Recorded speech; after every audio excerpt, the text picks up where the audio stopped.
আসসালামাইকুম বন্ধুরা, তোমরা সবাই কেমন আছো?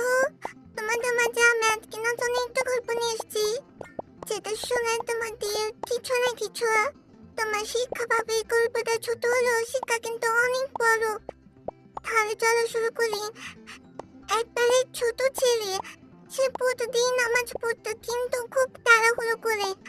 নামাজ শেষ হলে দৌড় দিত খেলতে। একদিন মসজিদে এক বুড়ো তাকিয়ে ডাকলেন, বললেন, বাবা তুমি নামাজ পড়ো ঠিকই, কিন্তু তুমি কি বুঝে পড়ো? ছেলেটা মাথা নিচু করে বলল, না চাচা, শুধু পড়িয়ে ফেলে। হুজুর মজিয়ে এসে বললেন, আচ্ছা আজ থেকে এক কাজ করো, নামাজে দাঁড়িয়ে মনে করবে আল্লাহ আমাকে দেখছে, আমি আল্লাহর সামনে দাঁড়িয়ে আছি। ছেলেটা সেদিন মাগরিবের নামাজ চেষ্টা করলো, সে তীরে তাকবীর বললো, দিয়ে রুকু করলো, দিয়ে সিজদা করলো। নামাজ শেষে তার মনটা অদ্ভুত শান্ত হয়ে গেল। সে ভাবলো, এতদিন তো আমি শুধু শরীর দিয়ে নামাজ পড়তাম, আর মন দিয়েও পড়লাম।